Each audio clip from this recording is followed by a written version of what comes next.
ఈ రోజు అనాలిసిస్ లో మనం కొన్ని చాలా ముఖ్యమైన విషయాల గురించి మాట్లాడుకుందాం.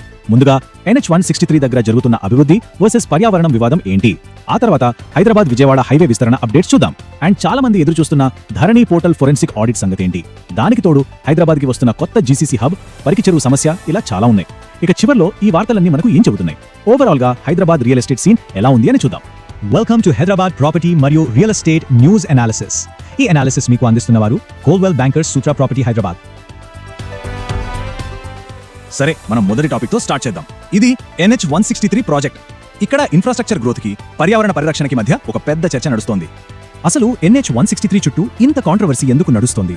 డెవలప్మెంట్ కోసం చెట్లను తీసేయాలా, లేక చెట్లను కాపాడటం కోసం డెవలప్మెంట్ ను ఆపాలా? ఈ ప్రశ్నే ఇక్కడ అసలు సమస్య.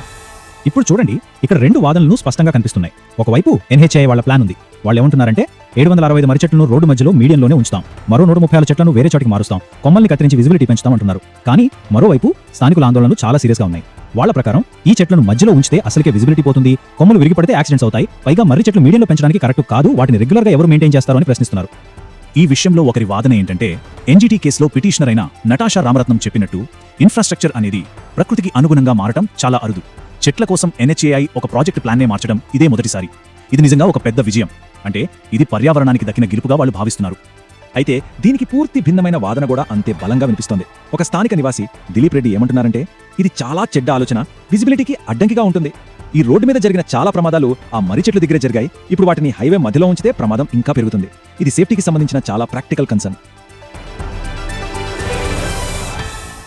ఓకే, ఇప్పుడు ఒక హైవే ప్రాజెక్ట్ నుండి ఇంకో పెద్ద హైవే ప్రాజెక్ట్కి వెళ్దాం.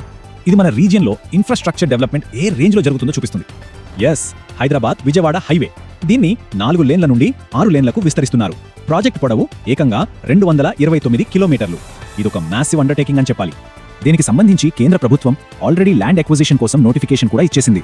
ఈ ప్రాజెక్ట్ యాదాద్రి, నల్గొండ, సూర్యాపేట జిల్లాల నుండి ఏపీలోని NTR జిల్లా వరకు సాగుతోంది. అంటే భూసేకరణ ప్రక్రియ త్వరలోనే మొదలవబోతోంది.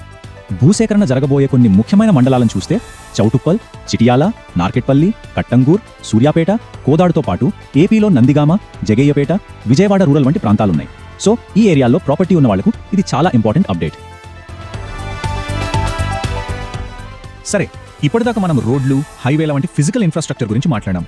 ఇప్పుడు ప్రాపర్టీ లావాదేవీలకి బ్యాక్ బోన్ లాంటి డిజిటల్ ఇన్ఫ్రాస్ట్రక్చర్ అంటే ధరణి పోర్టల్ గురించి చూద్దాం.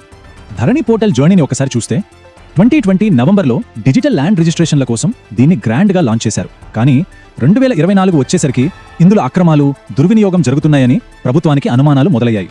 దాంతో 2025 చివరికల్లా సిరిసిల్ల, సిద్దిపేటలో ఒక పైలట్ ఫోరెన్సిక్ ఆడిట్ కూడా పూర్తి చేశారు. ఇప్పుడు మొత్తం రాష్ట్ర వ్యాప్తంగా ఫోరెన్సిక్ ఆడిట్ చేయాలని ప్లాన్ చేస్తున్నారు. అసలు ఈ ఆడిట్కి కారణం ఏంటో తెలుసా?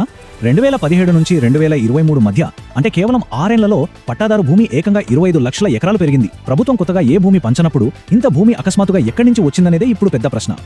ఇంతకీ ఈ ఫోరెన్సిక్ ఆడిట్ అంటే ఏంటి? సింపుల్గా చెప్పాలంటే ఇదొక డిజిటల్ ఇన్వెస్టిగేషన్. ప్రతి డిజిటల్ లావాదేవీని లోతుగా విశ్లేషిస్తారు. ఈ ఫైళ్లు, కంప్యూటర్ ఐడీలు, టైం స్టాంపులు, బయోమెట్రిక్ డేటా, డిజిటల్ సిగ్నేచర్లు, వీటన్నింటినీ ట్రేస్ చేసి రికార్డులో ఏమైనా మోసాలు జరిగాయా, అనధికార మార్పులు చేశారా అని కనిపెడతారు. సరే, ఇప్పుడు కాస్త పాజిటివ్ ఎకనామిక్ న్యూస్ వైపు వెళ్దాం. హైదరాబాద్ రియల్ ఎస్టేట్ డిమాండ్ను పెంచే జాబ్ క్రియేషన్ గురించి మాట్లాడుకుందాం. జర్మనీకి చెందిన ఫేమస్ ఫైనాన్షియల్ సంస్థ డాయిష్ బోర్స్ గ్రూప్ హైదరాబాద్లో వాళ్ళ గ్లోబల్ కేపబిలిటీ సెంటర్ను స్టార్ట్ చేసింది. దీనివల్ల ఫస్ట్ ఫేజ్లోనే 1000కి పైగా హై స్కిల్డ్ ఉద్యోగాలు రానున్నాయి. ఇది చాలా పెద్ద విషయం. మరి ఈ ఉద్యోగాలు కూడా సాధారణమైనవి కావు. అన్ని artificial intelligence, cyber security, cloud engineering లాంటి లేటెస్ట్ టెక్నాలజీ రంగాల్లోనివి. అంతేకాదు, రాబోయే రోజుల్లో ఈ నంబర్ డబుల్ అవుతుందని అంచనా వేస్తున్నారు. హైదరాబాద్ టెక్ మార్కెట్కు ఇదొక మంచి బూస్ట్. ఈ డెవలప్మెంట్ అంతా ఒక ఎత్తు అయితే, దానితో పాటే వచ్చే సవాళ్లు మరొకెత్తు. ఇప్పుడు మనం హైదరాబాద్ ఎదుర్కొంటున్న అలాంటి ఒక తీవ్రమైన సమస్యను చూద్దాం. మనం ఇప్పుడు చూస్తున్నది కూకట్పల్లి, కుతుబుల్లాపూర్ మధ్య ఉన్న పరికి చెరువు పరిస్థితి. కన్స్ట్రక్షన్ వేస్ట్, చెత్తతో చెరువును ఎలా పూర్తి చేస్తున్నారో చూడండి. ఇది చాలా ఆందోళన కలిగించే విషయం. మీకు ఒక ఐడియా రావడానికి చెప్తున్నాను. గవర్నమెంట్ రికార్డ్స్ ప్రకారం ఈ చెరువు అసలు విస్తీర్ణం 60.84 ఎకరాలు. కానీ ఇప్పుడు పరిస్థితి ఏంటంటే, అందులో 12 ఎకరాల చెరువుని కన్స్ట్రక్షన్ వేస్ట్తో పూర్తి చేస్తున్నారు. ఇది ఇప్పుడు జరుగుతున్న ఆక్రమణ. ఆల్రెడీ 30 ఎకరాల్లో ఇల్లు కట్టేశారు. ఈ సమస్య ఎంత సీరియస్గా ఉందో అర్థం చేసుకోవచ్చు. ఈ ఆక్రమణ ఒక పద్ధతి ప్రకారం ఎలా జరుగుతుందో చూడండి. ఫస్ట్, రాత్రికి రాత్రి కన్స్ట్రక్షన్ వేస్ట్ తెచ్చి డంప్ చేస్తారు. ఆ తర్వాత చెరువును చదును చేసి ఒక లేఅవుట్గా మార్చేస్తారు. తర్వాత చిన్న చిన్న ప్లాట్లు అంటే ఓ 60-70 గజాలవి 25 నుండి 30 లక్షలకు అమ్మేస్తారు. ఇక ఫైనల్గా అక్కడ అపార్ట్మెంట్లు, గేటెడ్ కమ్యూనిటీల ఫ్లెక్సీలు వెలుస్తాయి. ఇలా ఒక నీటి వనరును ఇల్లీగల్గా రియల్ ఎస్టేట్గా మార్చేస్తున్నారు. సరే, ఇప్పటిదాకా మనం చాలా విషయాలు చూసాం కదా. ఇప్పుడు వీటన్నిటినీ కలిపి అసలు హైదరాబాద్ మార్కెట్కి సంబంధించి మనం ఏం నేర్చుకోవచ్చో చూద్దాం. ఫైనల్గా ఈ వార్తల సారాంశం ఏంటి? ఒకటే, హైదరాబాద్లో ఇన్ఫ్రాస్ట్రక్చర్ డెవలప్మెంట్ చాలా వేగంగా జరుగుతుంది, కానీ దాంతోపాటు NH-163 లాంటి వివాదాలు తప్పడం లేదు. 2, ధరణి ఆడిట్ మనకేం చెప్తుందంటే మార్కెట్ స్థిరంగా ఉండాలంటే పారదర్శకమైన పాలన, కరెక్ట్ డిజిటల్ రికార్డులు చాలా ముఖ్యం. 3, హైదరాబాద్ ఎకానమిక్ ఇంజిన్ చాలా స్ట్రాంగ్గా ఉంది. గ్లోబల్ కంపెనీలు వస్తున్నాయి, ఉద్యోగాలు వస్తున్నాయి, హౌసింగ్ డిమాండ్ పెరుగుతుంది. కానీ అన్నిటికన్నా ముఖ్యమైన విషయం ఏంటంటే ఈ ఎదుగుదలకి, పర్యావరణానికి మధ్య ఒక పెద్ద పోరాటం జరుగుతుంది.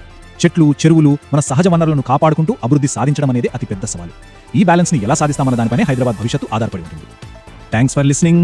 ప్రాపర్టీ మరియు రియల్ ఎస్టేట్ సెక్టర్ను ప్రభావితం చేసే వార్తలు, అలాగే హైదరాబాద్ మరియు పరిసర ప్రాంతాల్లోని లివింగ్ క్వాలిటీపై ప్రభావం చూపే అప్డేట్స్ను మా ఎక్స్పర్ట్ క్యూరేటెడ్ న్యూస్ ఇన్సైట్స్ ద్వారా తెలుసుకుంటూ ఉండండి.